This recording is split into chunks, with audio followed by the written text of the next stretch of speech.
दोस्तों, हम सभी विजय सेतुपति के फैंस हैं। मुझे नहीं लगता कि कोई भी ऐसा व्यूअर होगा जो विजय सेतुपति की एक्टिंग का मुरीद ना हो।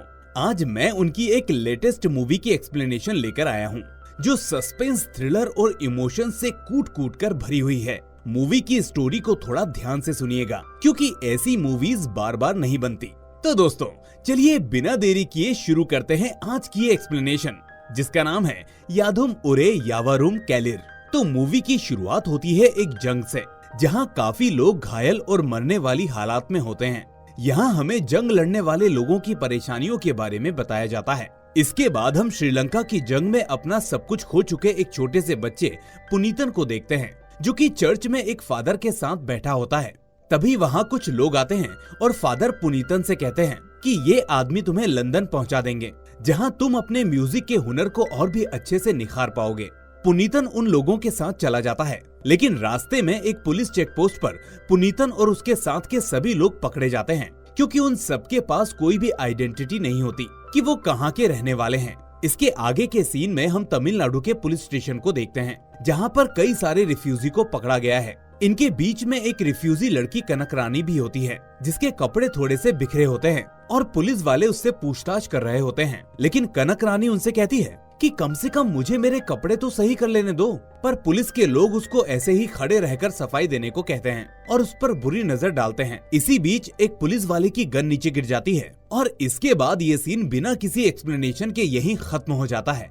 अब आगे क्या हुआ और पुनीतन और कनक रानी की कहानी एक दूसरे से किस तरह कनेक्ट हुई, ये आपको आगे पता चल जाएगा। अब सीन यहाँ से कट हो जाता है और कहानी 18 साल आगे शिफ्ट हो जाती है। 18 साल बाद हम देखते हैं मटेला नाम की एक लड़की को, जिसका एक छोटा सा म्यूजिक बैंड होता है। और आज वो लोग चर्च में एक बड़े म्यूजिक बैंड की लीडर जेसी ट्रेलर को वेलकम करने वाले हैं। जेसी ट्रेलर अपने बैंड के साथ कुछ दिनों पहले ही लंदन से इंडिया आई थी। चर्च के फादर जेवियर जेसी से मिलने के लिए जाते हैं। जेसी उनसे मिलकर बहुत खुश हो जाती है। फादर उसे उसकी फैमिली का फोटो एल्बम देते हैं और बताते हैं कि 18 साल पहले हुए एक लैंडस्लाइड में तुम्हारे पापा का बनाया हुआ चर्च पूरी तरह से मिट्टी में दब गया था, जिसके बाद तुम्हारी फैमिली लंदन चली गई थी और आज उससे थोड़ी दूर पर ही एक नया चर्च बना दिया गया है और इसी चर्च में आज वो लोग जेसी का वेलकम करने वाले थे। इधर चर्च में मटेला अपनी टीम के साथ जेसी को वेलकम करने के लिए तैयार होती है, लेकिन अंदर ही अंदर उसे जेसी से जलन भी होती है,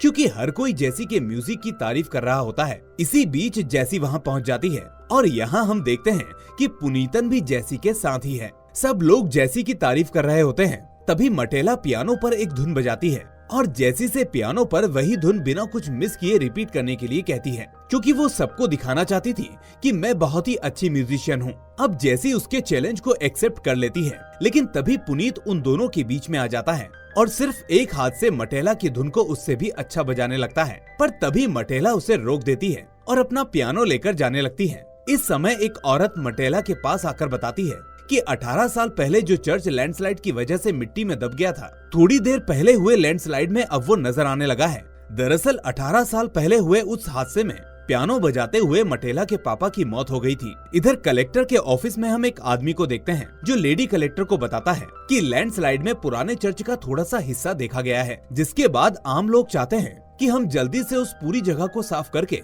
चर्च को वापस पहले जैसा बना दे। तभी कलेक्टर की नजर रिफ्यूजी के एक नए रजिस्ट्रेशन फॉर्म पर पड़ती है, जो कि पुनीतन का होता है। उसने रिफ्यूजी कैंप में अपनी बहन कनक रानी के साथ रहने के लिए फॉर्म भरा था, पर इस फॉर्म में पुनीतन का नाम कृपानिधि लिखा होता है। कलेक्टर अपने आदमी से कहती है कि जल्दी ही कृपानिधि की जांच को पूरी करके उसे अपनी फैमिली से मिलवा दो। अगले दिन पुलिस स्टेशन में कृपानिधि की जांच के लिए फाइल भेज दी जाती है और वहाँ हम आदित्य नाम के एक पुलिस ऑफिसर को देखते हैं, जो कनक रानी के भाई कृपानिधि की फाइल को देखकर गुस्सा हो जाता है और अपने दोस्त राजन के पास जाता है। वो राजन से कहता है कि हम जिस कृपानिधि को ढूंढ रहे थे, उसने अपनी बहन कनक रानी के साथ रिफ्यूजी कैंप में रहने का आवेदन दिया है। इसके बाद राजन को भी गुस्सा आ जाता है और वो दोनों कृपानिधि को मारने के लिए उसे ढूंढना शुरू कर देते हैं। लेकिन आखिर श्रीलंका का पुनीतन तमिलनाडु की कनक रानी का भाई कैसे बन गया और राजन उसे मारने के लिए क्यों ढूंढ रहा है, ये आपको आगे की कहानी में पता चल जाएगा। खैर, इधर चर्च की साफ सफाई में पुनीतन भी हेल्प करता है और मिट्टी के नीचे उन्हें मटेला के पापा का स्केलेटन भी मिल जाता है। उनका फ्यूनरल करके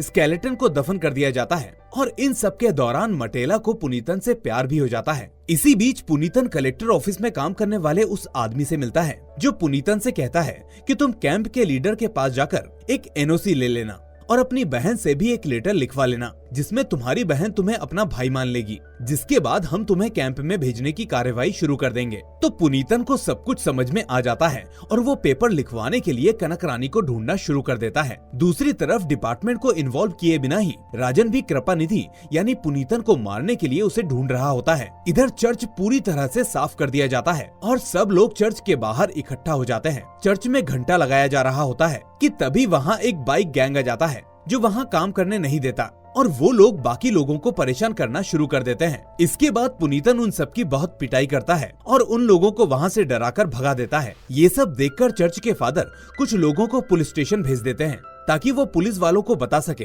कि आखिर ये लड़ाई क्यों हुई थी और इसमें पुनीतन की कोई गलती नहीं है, ताकि पुनीतन को जैसी के साथ लंदन वापस जाने में कोई परेशानी ना हो।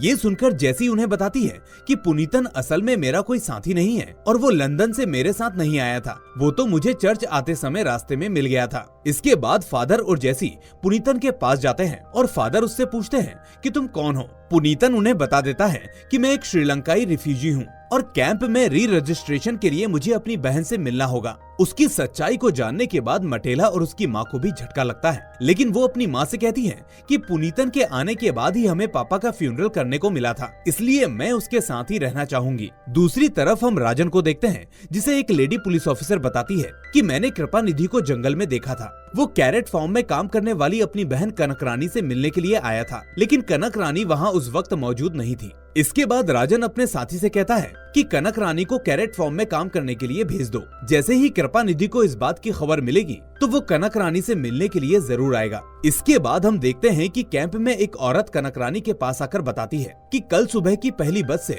तुम्हें खेत में काम करने के लिए जाना है, इसलिए अगली सुबह कनक रानी कैरेट फार्म में चली जाती है। इधर जैसी पुनीतन को कॉल करके बताती है कि कनक रानी कैरेट फार्म में काम करने के लिए गई है। फिर जैसी पुनीतन और मटेला तीनों कनक रानी से मिलने के लिए जाने लगते हैं, लेकिन रास्ते में मटेला पुनीतन से पूछती है कि आखिर तुम अपनी बहन से अलग कैसे हुए। पुनीतन बताता है कि कनक रानी असल में मेरी बहन है ही नहीं, बल्कि मैं तो ये भी नहीं जानता कि मैं कौन हूँ। इसके बाद वो मटेला और जैसी को अपनी पूरी कहानी बताता है, जिसके बाद फ्लैशबैक में हम देखते हैं कि वो श्रीलंका में चर्च के एक फादर को लड़ाई के मैदान के बीच मिला था, जिसके बाद फादर मुझे अपने साथ घर ले आए थे। उस समय लड़ाई चल रही थी तो धमाकों की आवाज उसे परेशान करती थी। उन आवाजों से बचने के लिए उसने रैंडम म्यूजिकल इंस्ट्रूमेंट बजाना शुरू कर दिया। पुनीतन बताता है कि इसके बाद फादर भी म्यूजिक को समझने के लिए मेरी हेल्प करने लगे और मुझे अच्छा म्यूजिशियन बनाने के लिए उन्होंने मुझे लंदन भेजने का फैसला किया। लेकिन जब मैं लंदन के लिए जा रहा था तभी रास्ते में पुलिस ने हमें पकड़ लिया,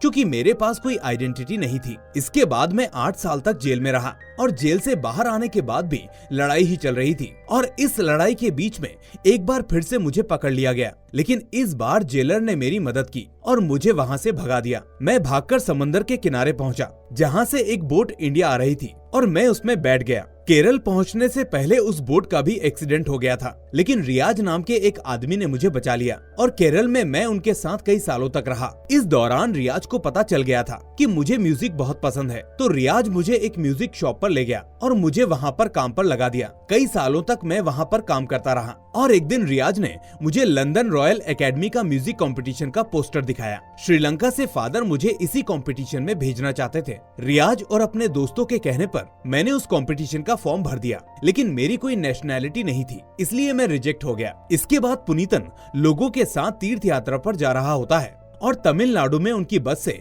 एक आदमी की गाड़ी को थोड़ा सा धक्का लग जाता है। वो आदमी अपने साथियों के साथ आकर बस में बैठे लोगों के साथ झगड़ा करने लगता है और तभी वहाँ एसपी राजन भी आ जाता है और वो पुनीतन को अरेस्ट कर लेता है। राजन को पता चल जाता है कि पुनीत इलीगल इमिग्रेंट है। पुलिस स्टेशन में 2 कांस्टेबल होते हैं जो अकेले में पुनीतन को बता देते हैं कि एसपी राजन ने तुम्हें अरेस्ट किया है और अगर तुम छूटना चाहते हो तो किसी भी तरह से तुम 50,000 रुपए दे दो। कुछ दिनों बाद अरुमुगम नाम का एक आदमी जेल में पुनीतन से मिलने के लिए आता है। पुनीतन उसे बताता है कि केरल में रियाज भाई उसे बचाने के लिए पैसे दे सकते हैं। अरुमुगम रियाज के पास जाकर 75,000 रुपए ले आता है और पुलिस वालों को 50,000 रुपए देकर पुनीतन की बेल करवा देता है। लेकिन यहाँ वो आदमी पुनीतन की बेल के वक्त उसका नाम पुलिस स्टेशन में कृपानिधि लिखवाता है। इसके बाद वो पुनीतन को लेकर एक कार से घर जाता है और बाकी के 25,000 रुपए उसे देकर कहता है कि अगले 6 महीने तक तुम यहीं रहना और पकड़े मत जाना। फिर पुलिस स्टेशन के रिकॉर्ड के हिसाब से तुम ऑफिशियली कृपानिधि हो जाओगे। और जब पुनीतन उससे कृपानिधि के बारे में पूछता है तो अरुमुगम उससे कहता है कि मैं नहीं जानता कि ये कृपानिधि कौन है। इसके बाद अरुमुगम चला जाता है और कुछ दिनों बाद पुनीतन को अरुमुगम का एक लेटर मिलता है जिसमें उसने कृपानिधि और उसकी बहन कनकरानी के बारे में बताया था। लेटर में उसने पुनीतन को कैंप जाकर कनकरानी से मिलने के लिए भी मना किया था, लेकिन पुनीतन का कोई परिवार नहीं था और वो सोचने लगा कि अगर उसे एक बहन मिल जाएगी तो वो भी एक परिवार का हिस्सा बन जाएगा। इसलिए वो सब कुछ छोड़कर कनकरानी से मिलने के लिए कैंप गया था। अब प्रेजेंट में पुनीतन जेसी और मटेला के साथ कनकरानी से मिलने के लिए एक कैरेट फार्म पर जाता है। कनकरानी फार्म पर काम कर रही होती है, तभी पुनीतन वहाँ उसे भी अपने बारे में सब कुछ बता देता है और कनकरानी से कहता है कि अगर आप मुझे अपना भाई मान लो तो मुझे कैंप में आपके साथ रहने की परमिशन मिल जाएगी। लेकिन कनकरानी इसके लिए इनकार कर देती है और उसे वहाँ से जाने के लिए कहती है। लेकिन तभी राजन भी उनके पास पहुँच जाता है, जिसे देखते ही कनकरानी डर जाती है। इसी बीच राजन अपनी गन पुनीतन के सर पर रख देता है, लेकिन तभी कनकरानी कहती है